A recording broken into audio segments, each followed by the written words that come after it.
Character చేసేవాడు TV9లో. అప్పట్లో ఇప్పుడు చంద్రబాబు నాయుడు గారిని మనం లైవ్గా అసెంబ్లీలో చూస్తున్నాం, మేమందరం TV9లో చూసేవాళ్ళం.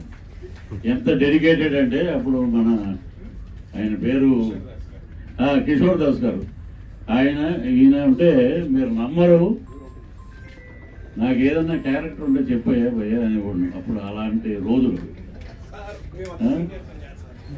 అలాగా ఉండి అందరి హృదయాలు గెలుచుకుని వాళ్ళు ఎంత డబ్బులు ఇస్తారో ఏంటో తెలియదు. ఏంటంటే మెయిన్ ఏంటంటే తన అకాడమీ పెట్టడానికి కారణం, ఇన్స్టిట్యూట్ పెట్టడానికి కారణం మనం నేర్చుకున్నది 10 మందికి చెప్పాలి. నేర్చుకోవచ్చు అందరూ, ఇది క్లోజ్ ఇలాగా, వైడ్లో ఇలా యాక్ట్ చేయాలి, లాంగ్ షాట్ అయితే ఇలా చేయాలి, అవన్నీ ఎక్స్ప్రెషన్ ఎలా ఇవ్వాలి, ఇవన్నీ వాటిలో నిష్ఠాతులైన నేర్చుకుని మనం దాన్ని. నాకు రజనీకాంత్ గారు చెప్పిన, మోహన్ బాబు గారు చెప్పిన 2 మాటలు చెప్తా మీకు. మోహన్ బాబు గారు అర్థం తీసుకుని పెట్టుకుంటాడు సెట్లో, మేకప్ అయిపోయాక చూసుకుని డైలాగ్ ఇలా చెప్తాడు, మళ్ళీ ఇలాగా తిప్పి చెప్పుకుంటాడు, ఇలా తిప్పి చెప్పుకుంటాడు.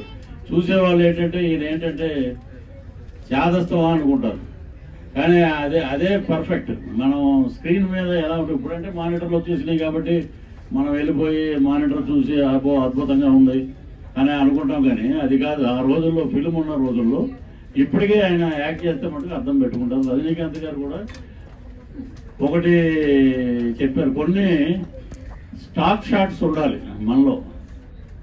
నటీనటులు ముందు మెయిన్ నేర్చుకోవాల్సింది అది. ఇంట్లోంచి ఎలగొట్టారు అనుకో, ఆ బాధతోటి ఎలా ఉండాలి, నవ్వుతున్నప్పుడు ఎలా ఉండాలి, హాస్యం ఎలా పండించాలి. అదేంటి బాబు గారు మన రవీంద్ర భారతిలో నవరసాలు ఫోటో ఉంది, అలాగే పుస్తకాలు కూడా ఉన్నాయి దాని మీద. అవన్నీ చదివి మీ అందరినీ ఒక దారిలో పెట్టాలి. వాటి నుంచి నేర్చుకుని తను ఈరోజు ఇన్స్టిట్యూట్ 4వ వార్షికోత్సవం జరపడం నిజంగా అదృష్టం. ఏదో కొన్ని పుట్టగొడుగులాగా వచ్చి వెళ్ళిపోతున్నాయి చాలా వరకు. ఏదో కొంతమంది ఏంటంటే ఫీజుల మీద ఉంటారు, కొంతమంది. నేను ఆ రోజు మా తెలంగాణ మూవీ టీవీ యూనియన్ది ఒక ఈసీ మీటింగ్ ఉంటే ఎక్కడ అప్పుడు వేరే అనుకోకుండా సమయాభావం ప్లస్ వెన్యూ దొరకల మాకు. మీ ఇన్స్టిట్యూట్లో పెట్టుకుంటామండి అంటే చాలా సౌహృదంతో తను పిలిచి మా అందరికీ ఒక గౌరవం ఇచ్చాడు ఆయన.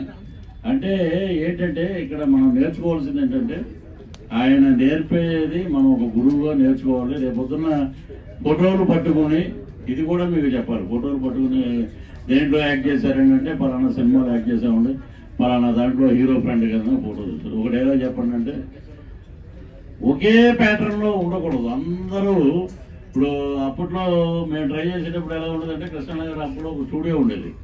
వాడు వెళ్ళిన వాళ్ళకి వచ్చిన వాళ్ళందరికీ రుద్రాక్ష మాలలు వేసేసి నల్ల షర్ట్ ఒకటి ఉంటుంది కోట్ లాంటిది, అది వేసి ఫోటోలు తీసేవాడు. ఇవన్నీ ఎక్కడి నుంచి వచ్చిన పలానా చోట ఫోటోలు వేసేవాడు.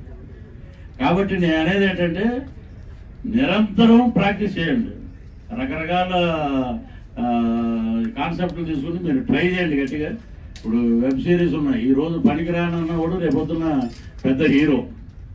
ఈరోజు ఒకప్పుడులాగా లేదు ఇండస్ట్రీ. ఇప్పుడు ఒకప్పుడు ఏంటంటే దానికి ఏ కొలతలు ఇలా ఉండాలి, తన డబ్బింగ్ అనే చెప్పుకోవాలి, అలాగా లేదు. ఈరోజు టెక్నాలజీ పెరిగిపోయింది కాబట్టి మనం అందరం మినిమం ఒక 50% మన నటన ఉంటే 50% టెక్నాలజీ మీద వెళ్ళిపోతుంది. You will become a good actors అందరూ. సో కాబట్టి మీరందరూ వారు ఇచ్చిన అవకాశాన్ని బ్రహ్మాండంగా ఉపయోగించుకుని, ఒక కాలేజీకి వెళ్తే మనం ఎలా చదువుకుని డిగ్రీ తెచ్చుకుంటాం, అలాగే ఇక్కడ ఒక సర్టిఫికేట్ తెచ్చుకుని రేపు పొద్దున్న మీరు ఎక్కడ మనందరం కలిసి కూడా నటించవచ్చు త్వరలో. అలాంటి మా వినోద్ ఈరోజు 4వ వార్షికోత్సవం మళ్ళీ ల్యాంప్ అని ఒక సినిమా ట్రైలర్ లాంచ్ చేసేదో మా ఇంకో గురువు వచ్చాడు. ఆయన మా ఇద్దరి మధ్య ఎప్పుడు ఏమైనా ఎలా ఉండదు, ఏమైనా ఒక జోక్ చెప్పు నవ్వుకుంటూ వస్తున్నాడు ఆయన ఒక ఇన్స్పిరేషన్. ఎందుకంటే ఇక్కడ మేమందరం మాకు డ్యామేజ్ జరుగుద్దని తెలుసు, కానీ స్ట్రైట్గా మాట్లాడతాం.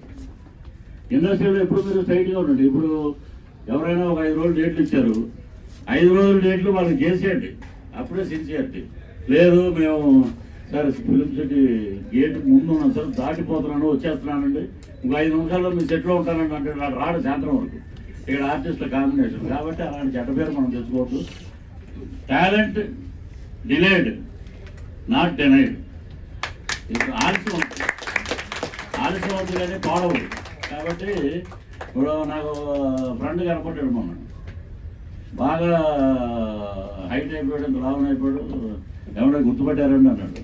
నేను కృష్ణనగర్లో మీతో పాటు ట్రై చేశానండి. అప్పుడు వాడికి ఏంటంటే వడ్రంగి పని వచ్చు. దాని మీద వాడు దుబాయ్ వెళ్ళిపోయాడు, బ్రహ్మాండాన్ని బిల్డింగ్లు కట్టేశాడు, ఇంటీరియర్లు అంటున్నాడు, అయ్యి అంటున్నాడు, ఇంగ్లీష్ మాట్లాడుతున్నాడు, 4-5 కార్లు బ్రహ్మాండంగా వెళ్ళిపోయాడు. అది టాలెంట్.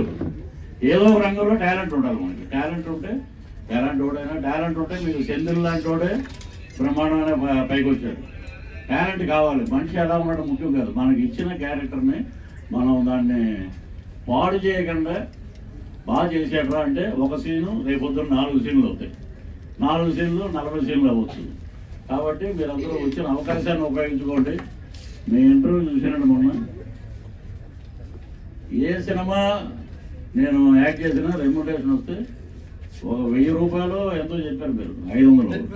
10% తీసేసి ఒక కవర్లు వేస్తే కవర్ పెట్టేస్తారంటే యాంకర్ అడుగుతుంది, కవర్ ఎక్కడ పెడతారు నాకు చెప్పండి. అది వాళ్ళ ఆవిడకే తెలియదండి. అలాగా కిషోర్ దాస్ గారు, ఇక్కడ మా వినోద్, అందరూ పడిన కష్టాలన్నీ మేము చూస్తూనే ఉన్నాం అప్పటి నుంచి. అలాగే ఉండి వాళ్ళు ఏదైనా స్ట్రైట్ ఫార్వర్డ్గా మాట్లాడతారు, ఇంకోటి ఏదైనా చెప్పండి అంటే అవి రావు. కాబట్టి మీరు కూడా నీతి నిజాయితీగా చక్కగా నేర్చుకుని పైకి రండి. ఈ ల్యాంప్ ట్రైలర్ మీరు వస్తాగానే ఏమన్నాడు ఆయన, అది బాగుండదు, మళ్ళీ అక్కడ లేట్ అయింది కదా. సరే, అదే మీ అందరి సమక్షంలో చూద్దాం. మంచి విజయాన్ని సాధించాలని మనస్ఫూర్తిగా ప్రార్థిస్తూ, అలాగే మీరందరూ ప్రిన్సిపల్ గారు మీరు ప్రిన్సిపల్ అంటే కేవలం సంబంధం లేదు, అది బ్రహ్మాండంగా తయారైపోతారు. సో కాబట్టి వీరందరికీ మంచి భవిష్యత్తు రావాలి. కిషోర్ దాస్ గారు ఉన్నారు, ఆ పక్కన వినోద్ ఉన్నారు. కాబట్టి బ్రహ్మాండంగా మీ జీవితాలు బాగుంటాయని మనస్ఫూర్తిగా, ఆ లక్ష్మీనరసింహ ఆశీస్సులు మీకు మెండుగా ఉండాలని మనస్ఫూర్తిగా కోరుకుంటూ, ఈ అవకాశం ఇచ్చిన వీరికి మీ అందరికీ పేరు పేరున కృతజ్ఞతలు తెలియజేస్తూ సెలవు తీసుకుంటూ జై Hind. Thank you so much for coming. మీరు ఇక్కడ